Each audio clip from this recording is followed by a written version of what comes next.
internet, there's a single unwritten rule. Don't fuck with K-pop fans. It's time to go!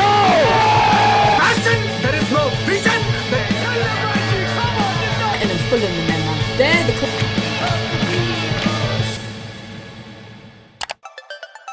When I published the trailer for this video on my Instagram, asking my friends to guess the title of this video, they almost got it right actually. About fans and unhealthy obsessions, fanaticism, tribalism. So already people are putting these two totally separate fan groups into similar assumptions, which is not surprising since they have practically dominated modern society in recent history. In fact, Malaysia was ranked 7th in K-pop tweet fan bases worldwide, and EPL draws the highest global TV audience of any football league. Seeing this and looking at the initial responses I got for this video's title, I thought, are there any similarities between these two?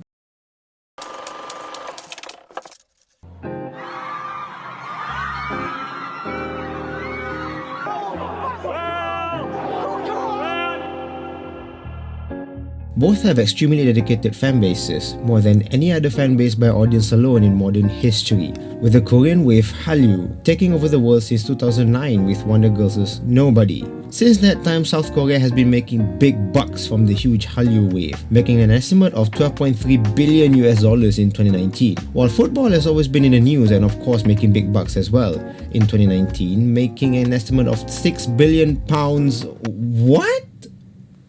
What the fuck? Maybe we didn't take into account the K-pop dramas and movies that they churn out as well, and also the world tours made by Blackpink and BTS in 2019. Fair play, K-popers. To be fair, if you are a permanent resident of the country known as Twitter, you'll hear at least something about these two every single damn day, other than COVID cases and shit videos. And more often than not, we always see them as Saseng is an obsessive fan who stalks, engages in other behavior constituting an invasion of the privacy of a Korean idol or other public figure.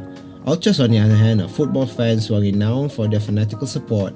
Behavioral tendency of ultras groups includes their use of flares. Hyper fans, or Sasengs as they call them, or hooligans, tend to act unreasonable, and they have toxic fan bases as well. They will defend their K-pop idols or football teams or idols to their grave. In the English Premier League, once you stick with a team, you must stick with that team till you die. But there is an important thing to distinguish. Most Saseng cases targeted mostly at individual K-popers themselves. It does happen in football. I mean, the idolization towards a single football star is there, but it's quite rare. For example, like Cristiano Ronaldo and Zlatan, which people don't care which clubs they jump into, but they will always support their favorite football player just because he's that good and that prolific in the sport. While hooligans, they target at teams. Saseng cases involve mostly of excessive stalking and disgusting female adoration. Doesn't matter if you are a female or a male K-pop stars, there's always Saseng cases for both genders. Whereas ultras, they headline incidents at an international level, often leading to deaths. But it doesn't mean that either one of those groups are better. It just goes to show that how people are passionate towards a certain degree, and having to realize that going to the extreme is not beneficial in the long run anyway. Not a lot of people talk about this. It shows peak performance for both athleticism and beauty. People gawk at athletes' performances and drool over K-pop beauty and aesthetics. We often find ourselves knowing the secrets of these pop stars and football players on how they keep their physique, on how they keep their beauty on tip-top shape. So we strive to be them.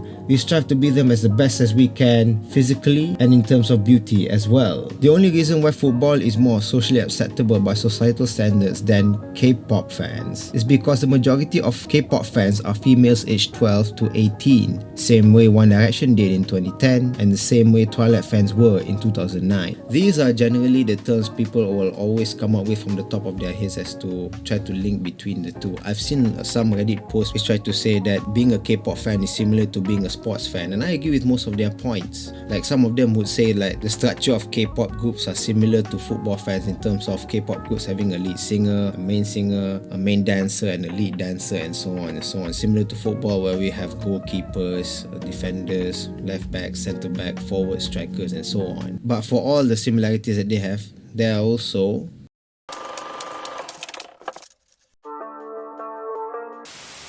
society tolerates sports fanaticism and even embrace it as part of their life. For example, okay, look at it this way. If your husband likes Manchester United, for some reason, then your spouse or your kid is obligated to like the same team. Play it the other way around. If let's say your spouse is a K-pop fanatic, then it would be awkward by societal standards for your other spouse and your child to be a K-pop fanatic as well. I mean, correct me if I'm wrong, but so far in my society here in Malaysia, we tend to see more families that always supports one team than the other. They always go to football matches and see their favorite teams play. I mean, is it me or I've never seen a family going to a K-pop concert? Correct me if I'm wrong down in the comments below. And another point, football has a lower barrier of entry than K-pop. Although some might argue that music transcends borders and language, maybe the culture surrounding K-pop has a less global appeal for more older population. But as time goes by, people are more accepting of the culture. When compared to Wonder Girls released in 2011 versus today, the general populace have slowly embraced this Hallyu wave. So it's no surprise that even people outside the targeted demographic of K-pop is, in a way, being on the Hallyu wave, ever more since Parasite winning the Best Movie Oscars in early 2020. And also since Hollywood is recognizing Korean cinema as being more of an alternative towards Hollywood cinema in terms of quality. Hell, even a lot of the Korean movies are even much better than Hollywood movies, to be frank with you. So let me put this situation into a metaphor that you might understand. The jocks versus nerd analogy. Let's look back at the late 90s, early 2000s. Jocks would always say that Pokemon and video games being a nerdy activity, while nerds complain that jocks often idolize their favorite football team,